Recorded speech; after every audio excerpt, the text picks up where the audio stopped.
Chapter 9. Battles and Sieges. At tournaments, knights fought for glory and prizes. When they went to war, they fought for their lives. Knights went to war for many reasons. Sometimes they fought to help their king get more land for his kingdom. Sometimes they fought to win back land that had been taken from their lord. Sometimes they traveled thousands of miles to fight wars for their church. Many knights fought their hardest battles close to home. They had to defend their lord's castle against enemy attack. For nearly 200 years, Christian knights called crusaders fought to claim land in the Middle East. Sieges. Sometimes an enemy would try to take over a castle by surprise. A castle in England was once invaded by soldiers hiding in a wagon full of hay. A more common way to try to take over a castle was by siege. During a siege, the enemy army surrounded the castle. They kept people in the castle from coming out. They kept food and supplies from going in. The attacking army tried very hard to get inside the castle. They often built special weapons to help them. These weapons were called siege engines. Some siege engines were huge. The biggest was called a belfry. A belfry was a rolling tower. It was as tall as the castle walls. It could hold hundreds of soldiers. During a siege, the enemy army would roll the belfry up to the castle walls. Then they would open the top. The soldiers inside would climb out and try to go over the battlements.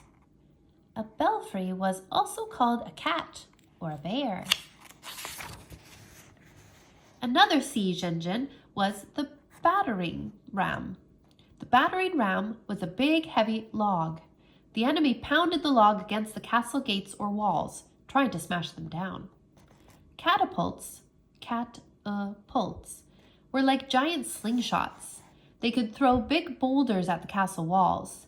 They could also throw boulders over the walls at the people inside.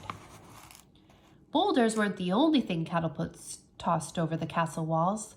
Sometimes an attacking army threw dead animals inside the castle. They hoped the animals would spread disease. Sometimes they even threw dead people. Yuck! Sometimes an enemy army even threw human heads over the walls. Defending the castle. Of course, the people inside the castle didn't just sit there while a siege was going on. They worked very hard attacking the attackers. Guards shot arrows from the battlements and towers. If the attackers got close enough, the guards dropped rocks and logs down on their heads. Sometimes they poured boiling water or hot oil down on them.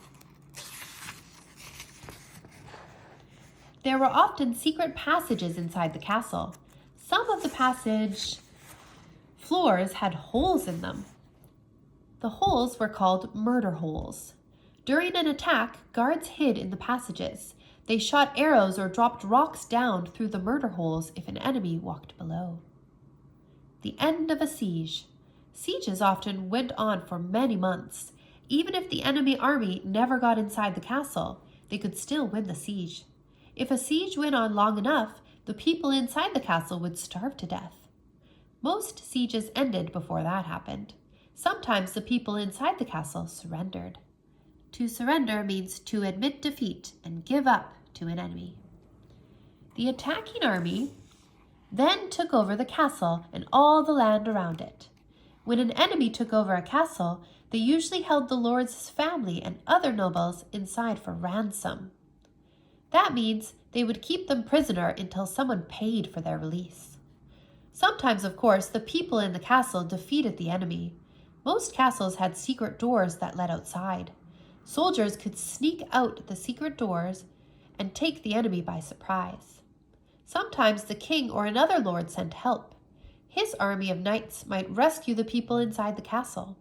If the enemy was defeated, they could be killed, held for ransom, or thrown in the dungeon. The secret doors were called sally ports. The dungeon. The dungeon was a prison in the dark, damp basement of the castle.